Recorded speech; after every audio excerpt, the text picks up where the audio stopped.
Hey guys, what's going on? Third Street Reactions here. We're back. I'm Shane. Zakk. And we are back here with Obi-Wan Kenobi, episode 4. Hey guys, it's good to be back. We only have 2 more episodes after this. And for the most part, this show is one of the best produced, acted Star Wars shows I've ever seen.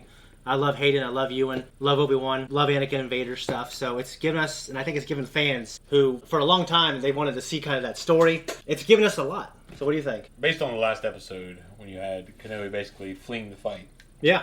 Because he wasn't prepared. He wasn't mentally and, you might say spiritually prepared. Yeah. To confront Anakin. Yeah.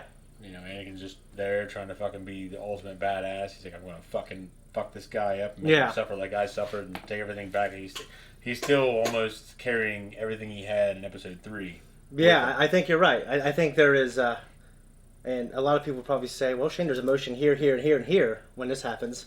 But at the same time, I still think there is some, little more emotion than we're used to seeing from Vader, in my opinion. Even, That's how I feel. I think Vader is still the Vader from episode 3, and he's still, it's like that exact moment where he was burning up on the fucking lava beach. Yeah. But now he's got a suit, he's got his limbs back. Yeah. He's been killing Jedi, probably thinking of Obi-Wan every fucking time. Yeah. And he's there to fucking set the record straight. And Obi-Wan's, he had to do that shit to Anakin, and after that, it probably left him fucking empty. Yeah, Deborah Chow said there was an interesting reason why Vader he was stalking Obi-Wan, and then Obi-Wan essentially gets away, and Vader kind of just lets him get away. She said there's an interesting reason for it. The only thing in my head I was thinking is because he wants to prolong this. You know what I mean? It might be because Anakin is not fully prepared. Maybe he doesn't. I believe the book said it, right? Matt Stover's book, that Obi-Wan went there for one purpose. Yeah. To stop Anakin. Yeah. And Anakin's mind was scattered. Yeah. Yeah, because he's very in between worlds. Yeah. I don't think this Vader is in between worlds. In my head, I was thinking he wants to prolong his suffering, or a part of me was like, well, maybe he just wants Obi-Wan to be level up so they can have a better fight. But I don't know if Vader would care at this point in his life, because he doesn't... Well, if that's the case, if either case is the case, then neither of them would be true. I mean... Yeah. They're both kind of combative. We got to get to a point where he said... Oh, I think... Because he's saying the last time in episode 4, I was the learner, but now I'm the master. Yeah. So and he also understands that. Yeah, and also... So either he just loses the fucking fight and has to concede that, okay, yeah, I was the learner. Yeah. But now I'm the master. I just wonder what that would look... That'd be cool. That's a cool moment thinking with this version of Obi-Wan, once again getting his confidence. Yep. Also, for me, what I'm most interested in is that moment where Vader tells Luke on Endor, when Luke says, "Come with me." And he says... And he takes a long time. He says, "Obi-Wan once thought as you did." Yeah. Turns around, "You don't know the power of the dark side. I must obey my master." Mm-hmm. So it makes you think Palpatine could come in, or... I don't think Obi-Wan should almost convert Vader. I don't think that should happen. I think it should be the love of his son. But it'd be great if we had some kind of moment where it's, you're questioning what Vader's thinking. You know what I mean? And then obviously Vader does what he does and continues doing. And then Obi-Wan gets to the point where he says he's twisted now. He's more machine than evil. I mean, he's more machine than man. He's twisted than evil. Yeah. He kind of just forgets him, So, this is a lot longer pre-talk than I wanted to have. But, we're loving the show, so let's jump in. Hey, guys, just want to let you know before we start this video that there is a thunderstorm and a tornado warning in our town. And you're going to hear a lot of thunder in this video. And you're going to hear my parents upstairs freaking out. But we're really thankful that they let us film here. And also, I did want to let you know, because I didn't say this earlier, make sure you guys go to our Twitter and type hashtag Obi-Wan Kenobi Q&A. And if you guys have any questions, theories, or whatever else about the show, or for us, we will read it in the next episode. Also, check out our Patreon for the full-length version of our shows, including this one, and also up to 2 weeks early access on select shows. All right, guys, we are now going to jump in. Knew it. I never should have trusted him. We don't know if maybe... No one is coming here. Someone out there in the distance. Unless it's like a fucking stump. I can see, damn. Dark side people, they're always tempting people with, positions of authority and ambition. Goddamn mole. Yeah, I agree. Palpatine, like a better life. Yeah, take your father's place on my side, and you use my knowledge, I beg you. I really love the lighting fuck yeah. I am what you made me. Yeah. I got a little teared up watching Ewan McGregor or Obi-Wan when I watched it, when I was editing it, actually. Because you could really see his face suffering. Pretty sure Vader's gonna die. Well, based on what I know, she has to by the end. Like, she just... Yeah, she can't... Unless they pull an Ahsoka and say, oh, she was always there, she was just here. Yeah. You know what I mean? She just didn't help out with the Battle of Endor, you know? I saw an amazing thing where the voice actress of Ahsoka got together with Anakin, the actor Hayden, because she was a host, and they obviously both on different mediums. So she goes, "Hey, Sky Guy," and he's like, everyone's like, "Ah!"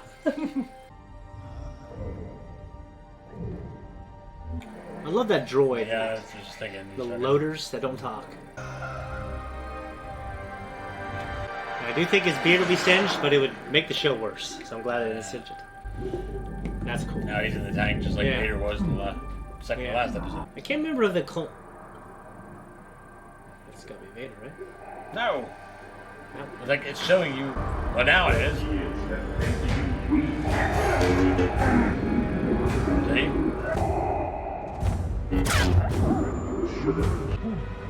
Don't. You're still not healed. Your burns, your body, they just need time. That was a cool scene. Because they're both kind of the same in that respect. You can't keep me here. My father is Bail Organa. He's a senator. I am a princess of Alderaan. Would you be a complier? Or would you be working against the Empire? Knowing everything they know? Yeah. Probably working against them. But me too. But it just obviously, they do a good job of, I think, paralleling kind of Germany at this point. It's like fear. Yeah. Fear rules. Well, let's think a little bit harder, shall we? Fucking torture droid, maybe? Oh, okay. Like, there could be no sympathy for that character if she tortures a kid. Yeah. None. I don't care what she went through. None. So fuck you. You had a bad life, sorry.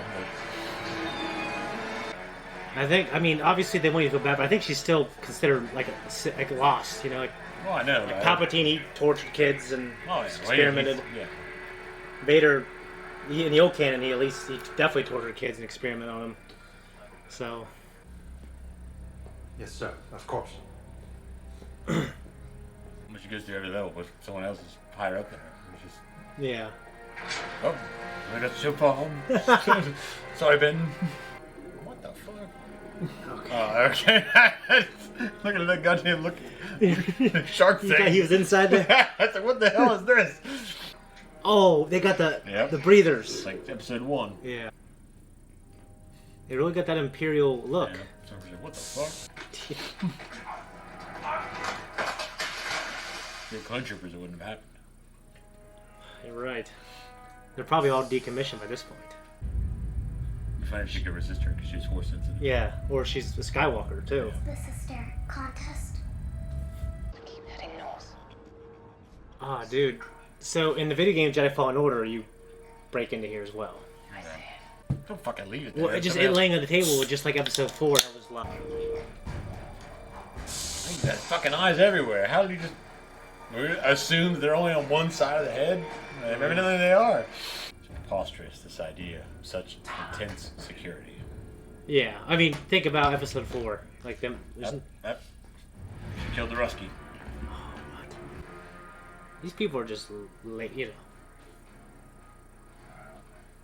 He's a little bit too nosy, though. Him? The Russian guy. Oh, yeah.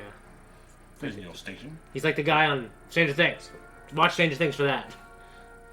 Did you hear that? What? They don't hear things. I know.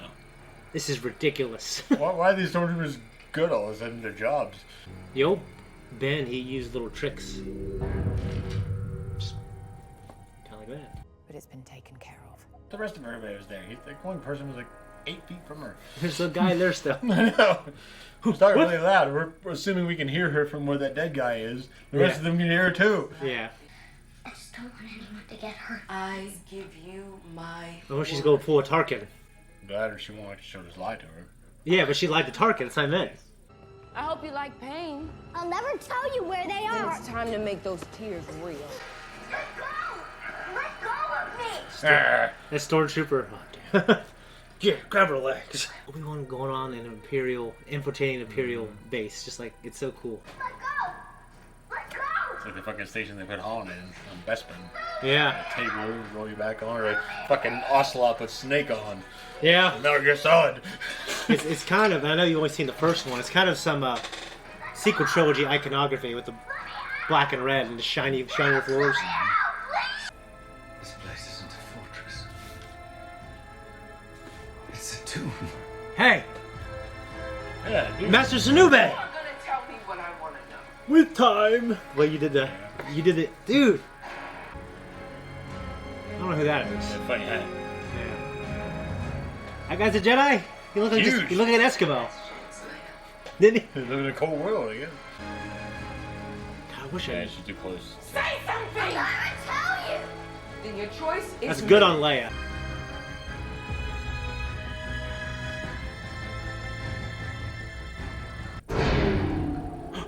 Well, there could be like a fucking little switcheroo there. There you go. That was cool.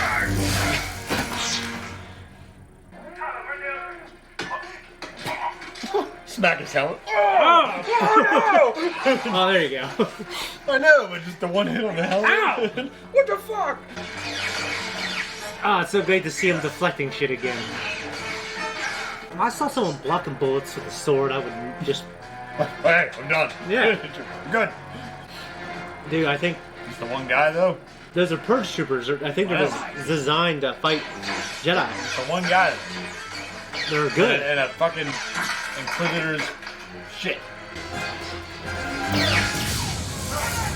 No, hey! Fuck! This happens in the game, Zakk. They can never get this fucking doors open. No one can fix it between now and fucking 4 9 years later. Yeah.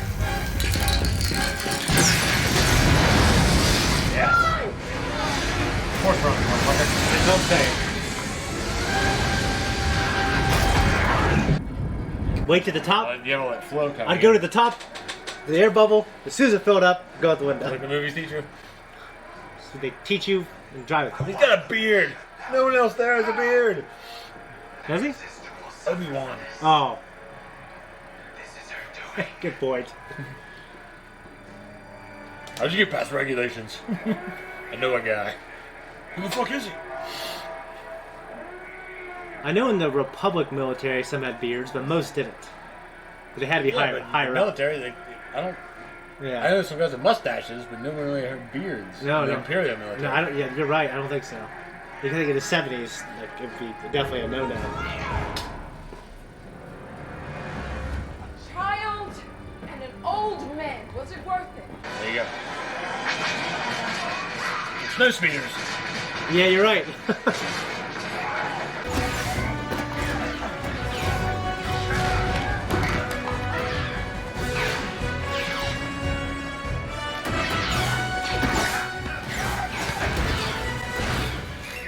Oh no, that fucking thing. That's some petty shit. I'd let him go, wouldn't you? Wouldn't you let him go? Yeah, but Would you really? No. Yeah, I know you would fucking... Your ass would not let him go. No, I wouldn't. You're like, they make it, there's a blockade around the planet. That was a nice little episode. Wait. You were born what defeat would bring. I put a tracker on the ship. Soon the location of the network and Kenobi will be ours. It seems I have underestimated you. But my lord, the base was almost destroyed. Kenobi is all that matters.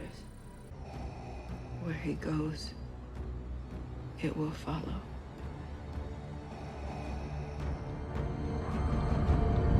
When he gets real close to you, like it's like if she did or didn't, he wants to believe it so bad. well, You yeah, didn't really see a scene where she did it, right? no, but I think it was kind of like in the old trilogy when Vader put a tracker on and Tarkin just knew. He's like, "Oh, I'm putting a lot of faith in you, Vader." I get that, but I'm just saying that it tells me though that either one of them. Yeah. Yeah, in both cases, you didn't see the tracker put on. You know, just thinking about maybe kind of emotional. I don't know why. 'Cause I know this, but she names her son Ben for a reason. Oh, that's Tracker. fuck! That's terrible. Turn the droid. That's dirty. It's a dirty thing, man. Jesus, that was a really, really good episode. I liked it better than the last one. I mean, I loved it because it just reminded me of the Clone Wars cartoons where they go off an adventure, and I think Star Wars when it's. I mean, I love the last episode, like, but this good. It had episode, some great moments. I'm just saying overall, though. I mean, like, I'm going to rewatch this one more than I'm going to rewatch the last one because the last one sucked the life out of me. This one, yeah, it was fun. It was levity. I was gonna say like, the last episode, like, if Vader walking around with his little patrol runs, you have Grievous. He always has his back up there, so it's like, oh, stand down. But you know, if fucking Vader got his leg cut off, the stormtroopers would step in. Like he's it's like it was small of Vader, so I didn't have much respect for him, and I did puts a better perspective on how he is later on in life. It's like, okay, I get it, you're this ultimate badass, but you still have your fucking your guard with you all the time, because if things go wrong, you have that moral support. Well, it's kind of like so I feel like Vader, Tarkin, Palpatine, Krennic, they always have their guard with them. No, I know. That's the point. It puts a different perspective on things. When I was a kid, all I respected was power and freedom. But you didn't have either. I didn't respect the law. Yeah. So, I took advantage of what I can. I was very much a hedonist. I'm kind of getting back to that now, but I'm proud of you. Yeah. No, I agree. They probably would have stepped in. Yeah, they would have. So Vader did make a point in the last episode to tell them not to step in. I know, but if he got his leg chopped off, if he was losing, they would. Like something. I think you're right. I think they just naturally would. Yeah, so that puts a different perspective on Kenobi and the people in the rebellion, because in the old movies, it's kind of like the classic John Wayne Western, the good guys fighting the bad guys. Yeah. And the bad guys have their shit going on, but it doesn't really show you the intensity and the pressure that they're under. This series has shown you that Kenobi's under a lot of fucking pressure, because Kenobi, even though Vader is there and he's dealing with this, he's dealing with Anakin. He's also dealing with Leia. Yeah, he's dealing with PTSD and shit like that with Leia and his friends and everything. He's still, but it shows you a different perspective of Vader, because it's not just that Vader is a badass, and he is. Yeah. But now he has this like safety net. Yeah. And it makes me respect him a little less. Which, that's just how it is. It's probably he's a villain now, and he's doing his thing. It's not like Bill the Butcher. Bill the Butcher. Well, fight alone. And so the canon expanded, like the novels and rain's here.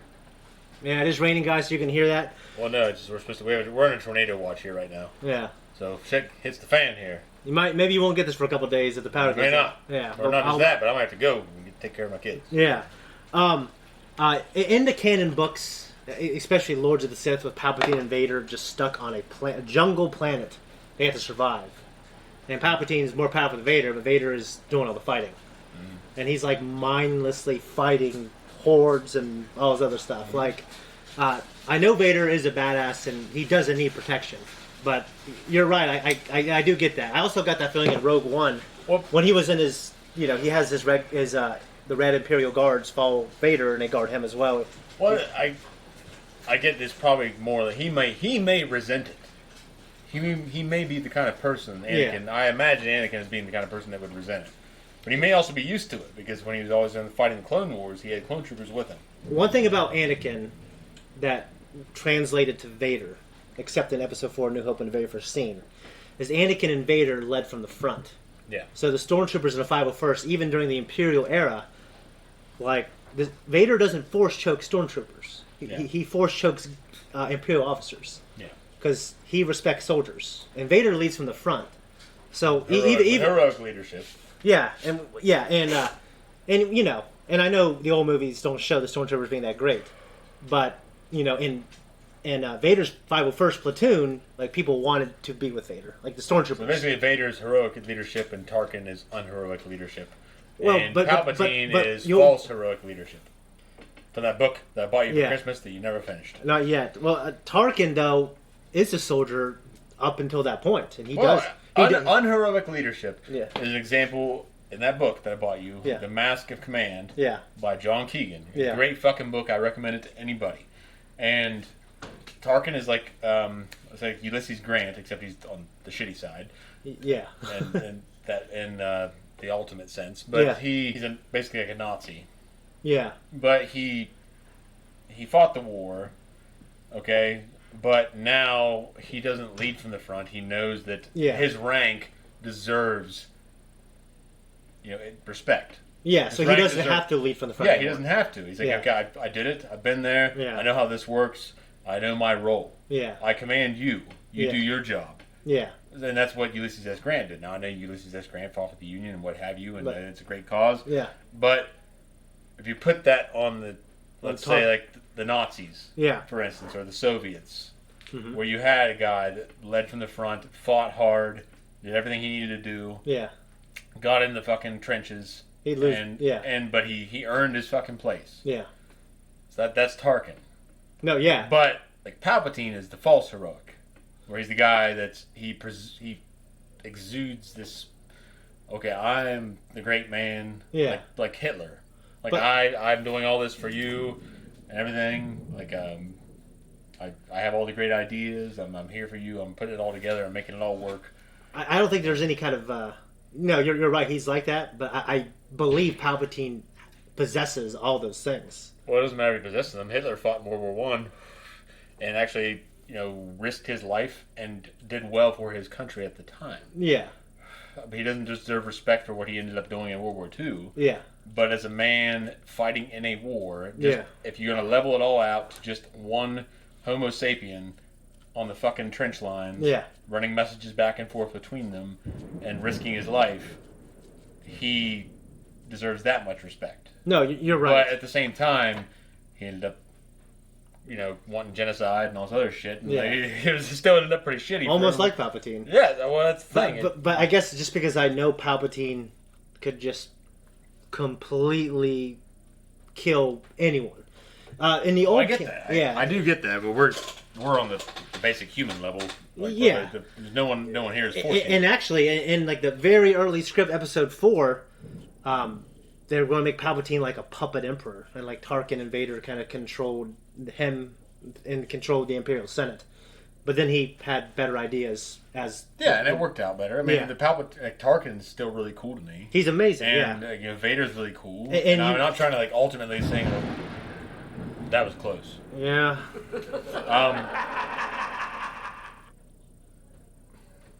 Really hope it was down. It sounded like it was over there, and I really hope it was. Yeah. But no. Vader is still really cool to me. He's still very iconic. But I still have to say, after watching this series, that it's very evident to me that it's very similar to like Grievous. These people that there was a way out if they failed. For Kenobi, there's not.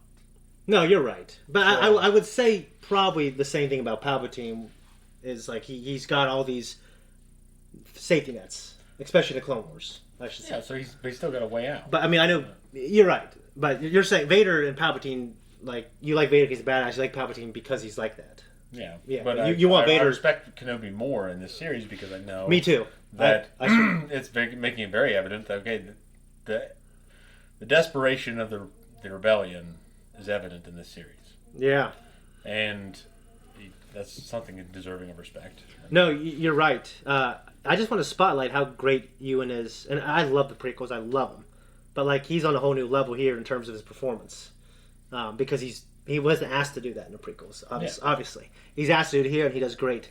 I love the scene where they're both in the back to tanks, kind of mirroring each other, mirroring the suffering, and I'm pretty sure you get. Like, I'm positive that was Hayden as well. Like when I was looking at him, and he definitely did look a little bigger. I have to say, he did because he's such a skinny man. Yeah, and I'm pretty sure he has those Sith eyes permanently because you see him a little bit, and the fact that like he can't even stand being in the back to tank, dreaming about all that stuff. It's interesting to imagine that he has those eyes permanently, but then after Luke helps him take his mask off, they're not there anymore. It gives more meaning to it because the hatred is gone. Hey guys, we're back. Sorry, Dylan, our editor, who's kind enough to edit this. Well, we're paying him, but good job, Dylan. But we do have Q&As from Cody Darth Gallant and Zachary. You want to read that? All right. I enjoyed this episode. The scene where Kenobi is swimming with the breather reminded me of the Phantom Menace. Yeah. Did y'all recognize any of the Jedi that were encased in that amber tomb? Well, I'll tell you what. Shane did. You did too, right when I pointed at him. Well, after you reminded me. I mean, but you pointed first. You said, hey, he's... And I was like, yeah. Inebriated. I don't know his name. Yeah, Master Sanube. Yeah, you did a great impression of him in our Clone Wars reaction right here. I have to hear it again, to do it again. I can't remember it now. But, in time. It's like an old... I can't do it. I remember him, but I can't remember his voice. Yeah. Like, it's not like Mako. No, it's not. It's not that. It's a good voice, but it's not that distinct. I agree, but yeah. I can't. I don't remember it. But, yeah. But anyway, no, that's the only one we recognize. The other ones we don't know. Yeah. I mean, Cody, let us know if there are any other Jedi there besides Master Sanube. If so, they went over my head. And also, in the reaction, obviously, you saw that that the breather that Obi-Wan obviously reminded us of. Well, fucking A. Yeah. It was obvious. It reminded when him and Qui-Gon were swimming down. Well, yeah. The Gungan territory. Yeah. No, it just... I just love this world, and when you see little things like that, just little things that remind you of like either the original trilogy or the prequel trilogy. So, yeah, I thought that was a cool moment. But anyway, thanks for the Q&A. That's the only one we got. It's appreciated all the same. We like the interaction. Yes, for sure. So, guys, just make sure to leave us a Q&A, and next time we'll read it off here. Go to Third Street Reactions and Obi-Wan Kenobi Q&A. But no, it was really good. We got 2 more episodes left. I think this show has been great. I do know that you and McGregor, Hayden Christensen, both said that, yeah, we had a great time making this. We would love to do more in Star Wars, now that it seems like they're open to telling more stories. I'm all for it if we can keep the storytelling this quality. Mm-hmm. So, I don't got anything else. There's a lot of Jedi Fallen Order stuff, but, I already mentioned that during the reaction. That's pretty much all I got. Do you got anything else? I got nothing. Guys, see you next. Guys, before we jump out of here, just make sure you go to Patreon. You can see the full-length version of this. Also, go to our Twitter at Third Street Reactions. There's a link right here. Type in hashtag Obi-Wan Kenobi Q&A, and we will look for any theories, obviously questions, that we will read next episode. Guys, thanks a lot. We're out of here.